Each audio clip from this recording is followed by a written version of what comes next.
श्री राम जय राम जय जय राम। श्री राम जय राम जय जय राम। श्री राम जय राम जय जय राम।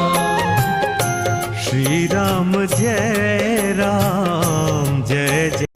श्री राम जय राम जय जय राम। श्री राम जय राम।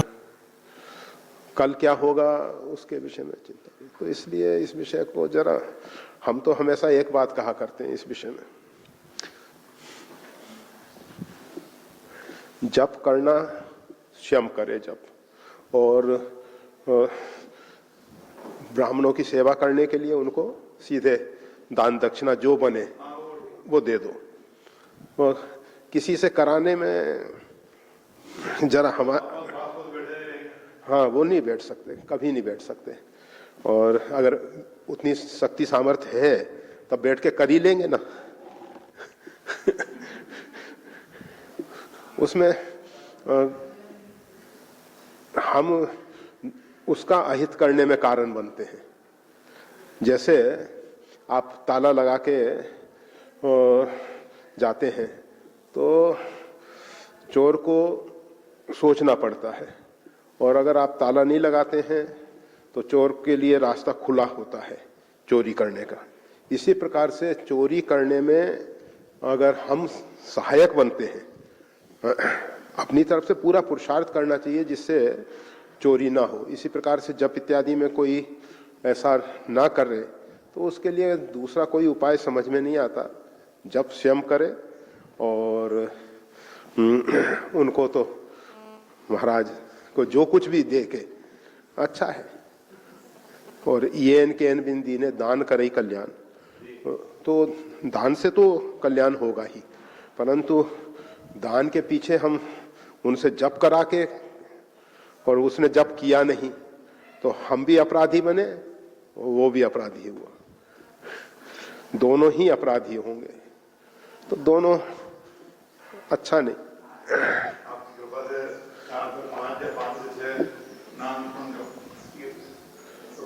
हाँ बस अधिक से अधिक करें, और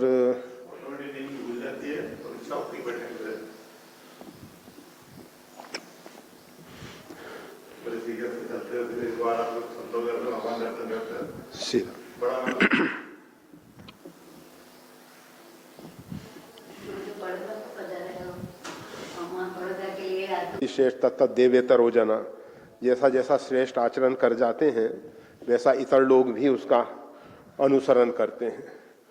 तो भगवान स्वयं जो हैं मथुरा से जाते समय कह गए वो वृंदावन के लिए कि हम आएंगे,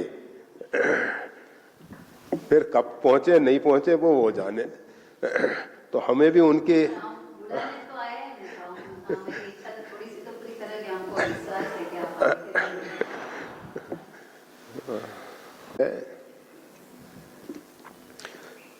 देश काल परिस्थिति के अनुरूप बनते हैं।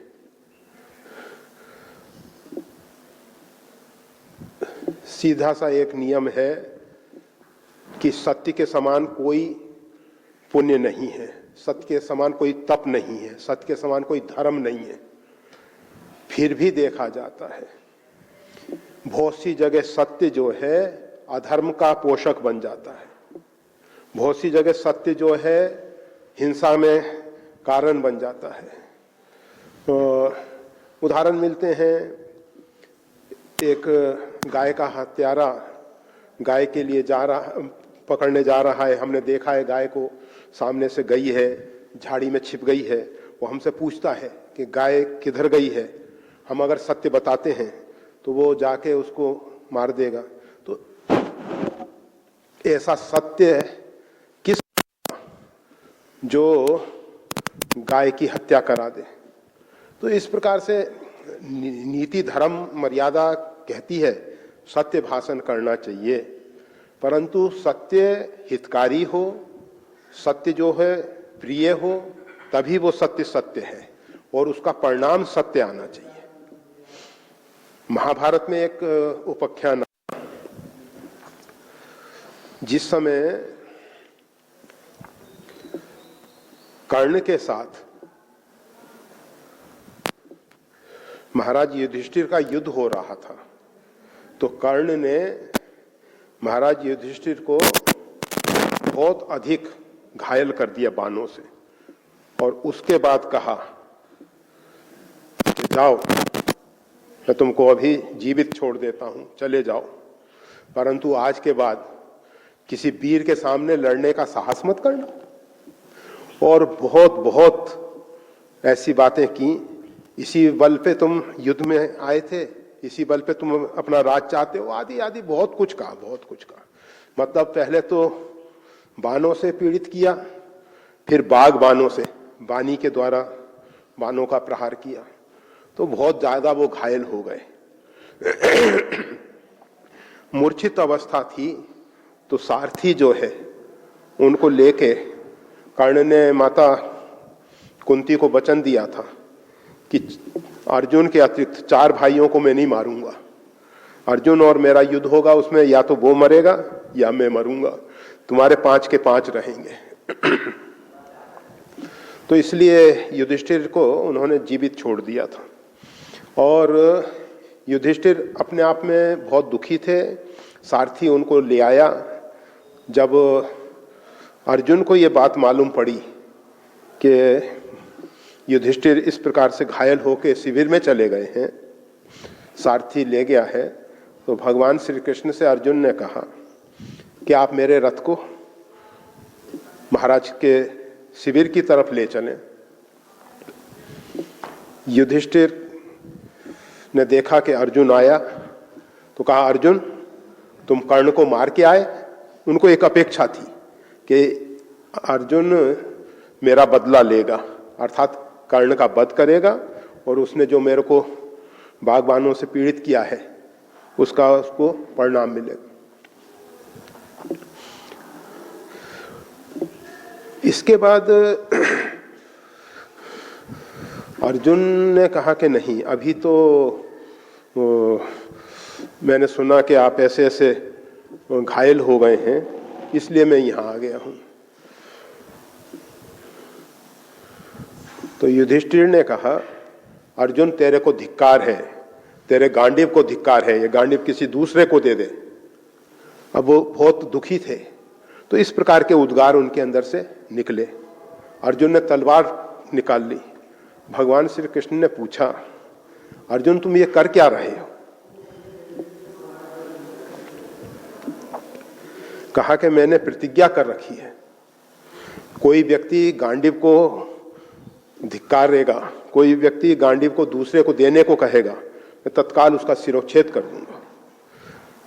भगवान ने कहा कि अर्जुन तुम अपने बड़े भाई का सिरोच्छेद करोगे? कहा, मैंने जो प्रतिज्ञा कर रखी है, क्या मैं अपनी प्रतिज्ञा छोड़ दूं? क्या मैं अपने सत्य से अलग हट जाऊं? क्या मैं अपने धर्म का पालन नहीं करूं? भगवान ने कहा, अर्जुन तेरे को धिक्कार है, तूने संत समाज का सेवन नहीं किया, संत महापुरुषों का साथ नहीं किया है। अगर तुम संत समाज का सेवन करते, संत महापुरुषों का साथ करते, तो कभी भी अपने बड़े भाई को मारने वाली बात धर्म के अंदर नहीं स्वीकार कर सकते थे। कौन धर्म यह सिखाता है कि अपने बड़े भाई की हत्या कर दी जाए? अर्जुन ने कहा कि भगवान मेरे को समझ में नहीं आ रहा है, मेरे को क्या करना चाहिए? क्या मैं अपनी प्रतिज्ञा छोड़ दूं? भगवान ने कहा, मैं कब कहता हूं प्रतिज्ञा छोड़ दूं? अगर प्रतिष्ठित व्यक्ति का अपमान कर दिया जाए तो वो मृत्यु के तुल्य होता है, तो तुम इनका थोड़ा अपमान कर दो। तो अर्जुन ने कहा, हाँ हाँ मैं जानता हूं तुमने जुए में दाव पे द्रौपदी को रख दिया, तुमने इस प्रकार से जुआ खेल के हम सबको वन में जाने के लिए मजबूर कर दिया, आदि आदि। फिर अर्जुन कहने लगा कि भगवान अब मैं आत्मदाह करूंगा, भगवान ने कहा क्यों? कहा मैंने बड़े भाई का अपमान किया है और अब मैं ये सहन नहीं कर सकता। आत्मा प्रदत्त जीवन को ऐसे बर्बाद कर देना महान मूर्खता है। ये तुमको किसने सिखाया? कहा कि मैंने अपने बड़े भाई का अपमान किया है और इसका मेरे को दंड भोगना ही चाहिए। कहा कि आत्म प्रशंसा ही अपनी मृत्यु है। भगवान ने कहा आत्म प्रशंसा, अपनी प्रशंसा करो तो वो मृत्यु है।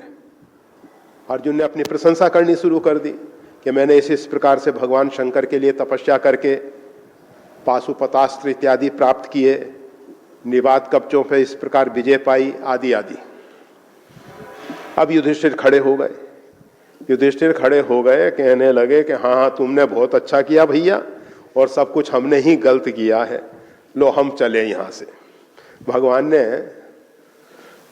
धर्मराज युधिष्ठिर को समझाया, कहा कि ये सब जो अर्जुन आपकी निंदा कर रहा है, अपनी प्रशंसा कर रहा है, इसने जो प्रतिज्ञा कर रखी थी उसके कारण ये सब बातें हुई हैं।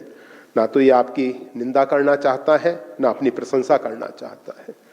तो कहने का मतलब ये है कि धर्म हम सबको क्या सिखाता है। धर्म का परिणाम अगर कुछ विपरीत आ रहा है तो वो धर्म नहीं है। रामचरितमानस में आता है कि वृंदा जलंधर राक्षस की पत्नी है, परम सती असराधिप नारी। वो परम सती है, परंतु उसका सतीत्व जो है वो आश्री तत्व की रक्षा कर रहा है। और भगवान शंभु कीन संग्राम अपारा, धनुज महाबल मरई न मारा। क्यों नहीं मरता?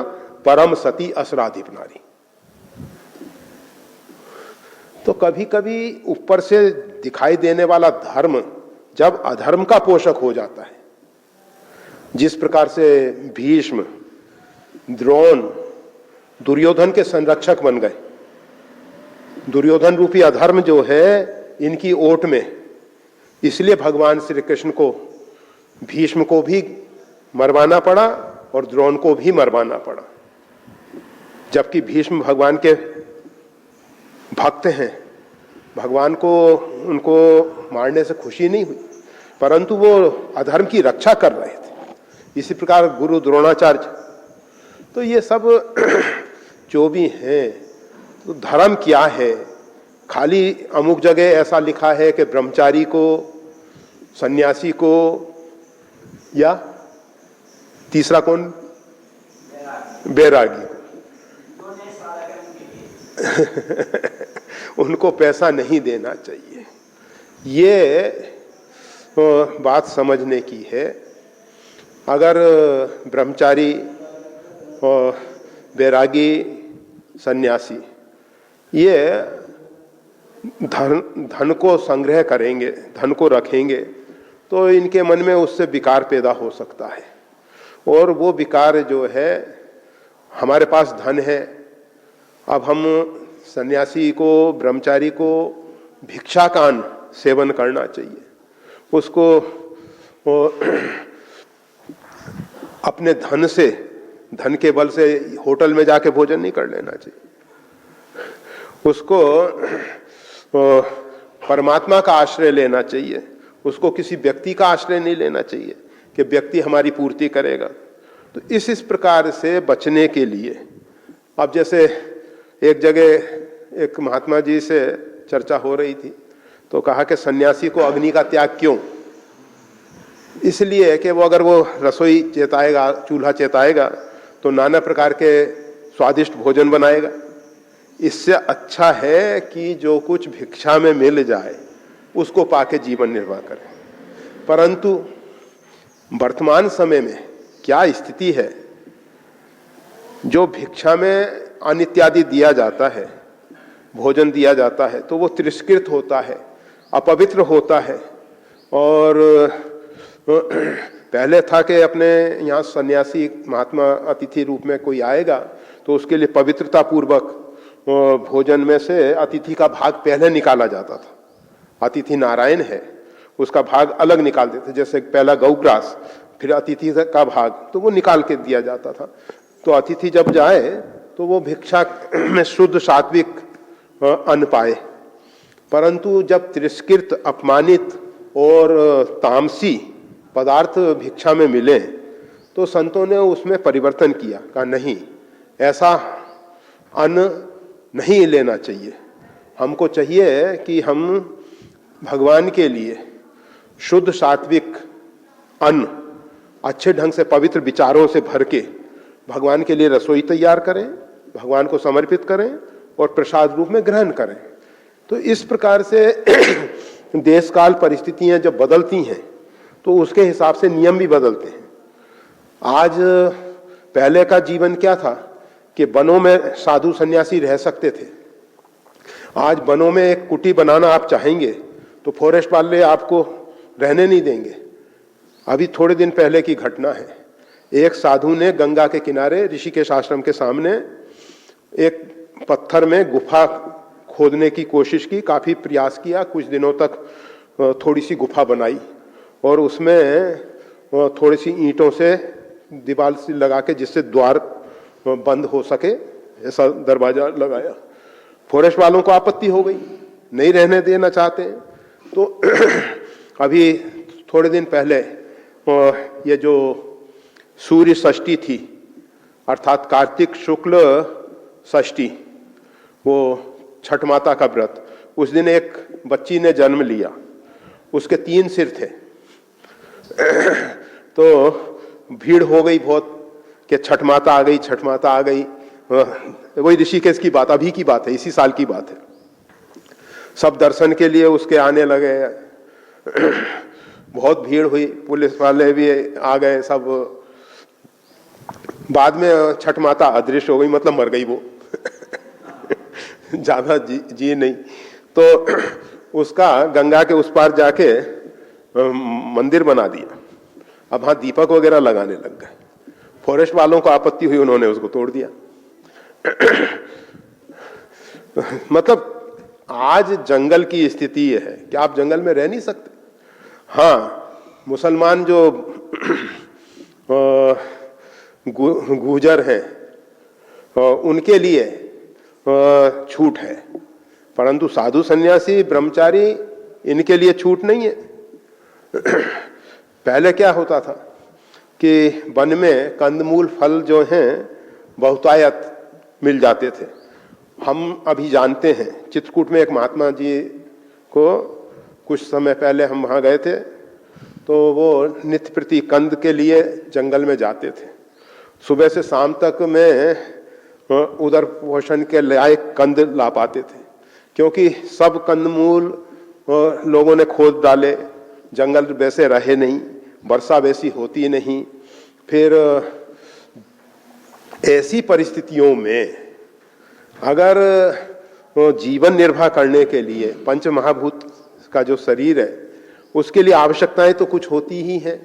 आज आप ट्रेन में कहो कि हम तो सन्यासी हैं, हम तो बैरागी हैं, हम तो ब्रह्मचारी हैं, टिकट नहीं देंगे, ऐसा नहीं चलेगा। आपको टिकट लेना पड़ेगा। आपको यहाँ से कहीं बस से जाना है। एक समय था कि ठीक है पैदल यात्रा करते थे, बहुत अच्छी बात है, परंतु अगर आप वर्तमान समय में उस प्रकार से पूरा जीवन निर्वाह करना चाहोगे, ऐसी स्थितियां पैदल यात्रा में आती हैं कि जहाँ दुष्ट लोग जो हैं साधुओं के पीछे कुत्तों को दौड़ा देते हैं, उनका सामान, पूजा की माला झोली इत्यादि तक छीन लेते हैं।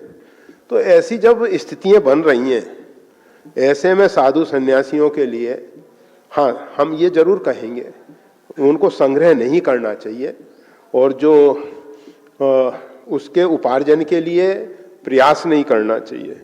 इसके बाद जो कुछ परमात्मा की कृपा से मिल जाए उसका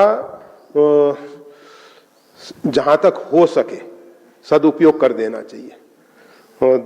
संग्रह नहीं करना है, लंबे समय के लिए इकट्ठा करके नहीं रखना चाहिए, परंतु कभी कभी देखा जाता है, अब जैसे एक नीति कहती है कि तीर्थ यात्रा पैदल करनी चाहिए, परंतु आनंद रामायण में लिखा हुआ है कि मठाधीश के लिए, मंडलेश्वरों के लिए और राजाओं के लिए पैदल यात्रा नहीं करनी चाहिए।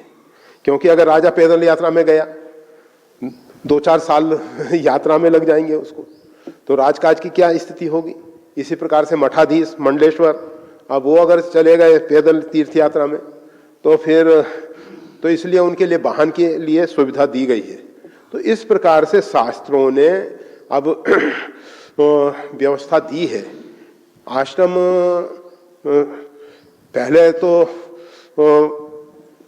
थोड़े बहुत वन के द्वारा मिलने वाले कंद, मूल, फल इत्यादि से आहार इत्यादि की व्यवस्था हो जाती थी, पर्णकुटी इत्यादि की व्यवस्था हो जाती थी।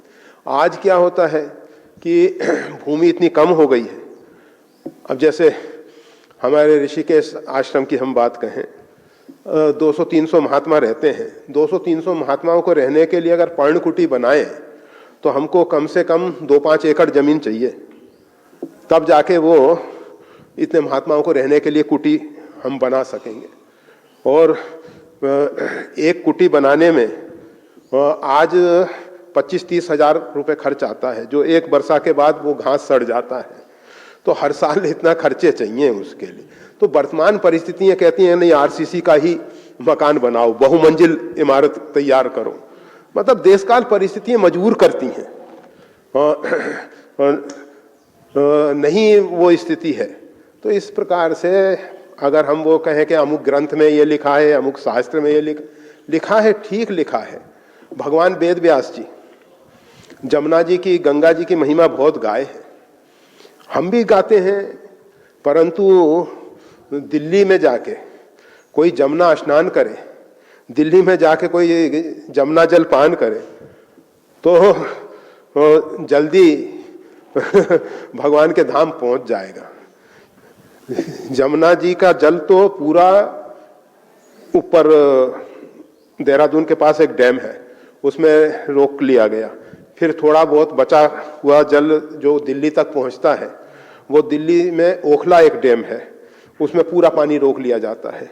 फिर पूरे गंदे नालों का पानी जमुना जी की धारा में छोड़ दिया जाता है। धारा तो गंदे नालों की है, वो जमुना का जल तो पूरा रोक लिया गया। जल तो जमुना का है ही नहीं। उस जल से पैदा होने वाली साग सब्जियों में विष पैदा हो गया है, इतना विषाक्त पानी है। तो कहें कि व्यास जी ने तो जमुना जल की बात, अरे जमुना जल हो तब ना भाई। तो देश काल परिस्थिति के अनुसार अगर हम वही कहें कि पुरानी लीक के नहीं, अमुक जगह ऐसा लिखा है, अमुक जगह ऐसा लिखा है, अमुक ये कहता है, आप शास्त्र को नहीं मानते। अरे बाबा, जिसको मानना है मानो, खूब गंदे जमुना जल से स्नान करो, खूब पियो, हम नहीं रोक रहे। परंतु भगवान अगर वेद व्यास आएंगे तो कहेंगे नहीं, दिल्ली में जमुना जल का सेवन नहीं करना भाई। वो उनको कहना पड़ेगा, जरूर कहना पड़ेगा। तो समय बदलता है, परिस्थितियां बदलती हैं, नियम बदलते हैं। भगवान श्री कृष्ण ने देखा कि ये लोग जो हैं यज्ञ, इंद्र याग करते हैं। इंद्र वर्षा का देवता है और वर्षा के द्वारा वनस्पति इत्यादि पुष्ट होती हैं। परंतु अगर वनों का संरक्षण नहीं किया जाए और केवल इंद्र याग किया जाए तो उससे फिर लाभ नहीं होगा। तो भगवान ने कहा पहले गोवर्धन की पूजा करो, पर्वतों की पूजा करो, वनों की पूजा करो। भगवान ने इंद्र याग, और भी उसके पीछे बहुत से कारण है, भगवान क्या करते हैं, क्यों करते हैं, उसके पीछे अनेक कारण होते हैं। तो उसमें एक कारण ये भी था, भगवान श्री राम ने देखा, शास्त्र कहता है कि पुत्र उत्पन्न करने के लिए काम जो है शास्त्र मर्यादित है। महाराज दशरथ ने देखा कि कौशल्या जी के द्वारा एक कन्या पैदा हुई, उसके बाद वो कन्या उन्होंने, महाराज दशरथ ने अपने मित्र को दे दी, शांता नाम की कन्या। फिर उसके बाद कोई पुत्र नहीं हुआ, उन्होंने कहा कि पुत्र प्राप्ति के लिए विवाह करना चाहिए। दूसरा विवाह किया, तीसरा विवाह किया, 700 विवाह किए। कहीं कहीं 351, वाल्मीकि रामायण में 351 और गोस्वामी तुलसीदास जी गीतावली में 700। तो कहने का मतलब ये कि भाई शास्त्र तो कहता है कि पुत्र प्राप्ति के लिए विवाह करो, ठीक है, परंतु ये उसका अर्थ नहीं है कि तुम एक के बाद एक के बाद एक के बाद एक। और भगवान श्री राम ने कहा नहीं, एक नारी व्रत, एक ही बार विवाह किया जाएगा, उसके बाद चाहे कैसी ही परिस्थिति क्यों ना पैदा हो जाए, पत्नी रहे ना रहे, चाहे कोई भी परिस्थिति क्यों ना पैदा हो, जिस प्रकार से तत्कालीन समाज में नारी के लिए एक विवाह था, एक बार विवाह, इसी प्रकार से पुरुष के लिए भी ऐसा नियम भगवान ने अपने जीवन में पालन किया। आप कहें कि नहीं जो पुरानी लीक पे चले कि राजा तो बहुत सी रानियां रखते, तो ये सब बातें बहुत समझ। फिर आप कहो कि भगवान श्री कृष्ण 16,000,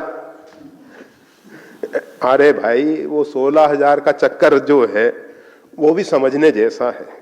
भौमासुर जो है उसने बहुत सी कन्याओं को लाके बंदी बना रखा था और सबका बलिदान देने वाला था। वो 16,100 इकट्ठी हो गई थी और जब भगवान ने उनको मुक्त किया, तत्कालीन समाज जो है लंबे समय तक इस प्रकार से बंदी गृह में रही हुई, कन्याओं को स्वीकार करने के लिए तैयार नहीं था। सबने कहा कि भगवान हम आपको छोड़ के अब कहाँ जाएंगे, आप ही ने हमारी रक्षा की है, आप ही हमारे पति हैं, पति अर्थात रक्षक, रक्षा करने वाला, तो आपने हमारी रक्षा की है, आप ही हमारे पति हैं, आप ही हमारे सर्वस्व हैं, सब कुछ। तो भगवान ने उनको स्वीकार। तो इस प्रकार से बहुत अलग अलग बातें होती हैं। कौन सी जगह कौन सा नियम पालन करने जैसा है, नहीं करने जैसा है, एक ही परमात्मा भगवान श्री राम, परशुराम जी भी राम जी मतलब भगवान के ही अवतार हैं, परंतु परशुराम जी को भगवान श्री राम ने एक प्रकार से पराजित किया और पराजित करने के बाद उनसे कहा कि महाराज अब वन में जाके तपस्या करो, अब ये आपका अपना धंधा पानी बंद करो। जो 21 बार उन्होंने पृथ्वी को क्षत्रियों से रहित कर दिया था। तो कहने का मतलब यह है कि भगवान कहाँ क्या करते हैं, क्यों करते हैं, कैसे करते हैं, शास्त्र में क्या लिखा है, कैसा लिखा है, उसका क्या तात्पर्य है, क्या अर्थ है, उसको जीवन में किस प्रकार से स्वीकार करना चाहिए। खाली एक बात को लेके हम कहने नहीं अमुक जगह लिखा है, शास्त्र में लिखा है, अमुक महापुरुष ने कहा, अरे महापुरुष ने कहा है, परंतु किस समय कहा है, किस परिस्थिति में कहा है, उसके पीछे उद्देश्य क्या है, वो सब बातें समझनी चाहिए। और सीधे सीधे उसके मतलब लकीर के फकीर ना बन जाए, लकीर के फकीर ना बने, विचार करना चाहिए महापुरुषों के द्वारा, उसके विषय में निर्णय लेना चाहिए।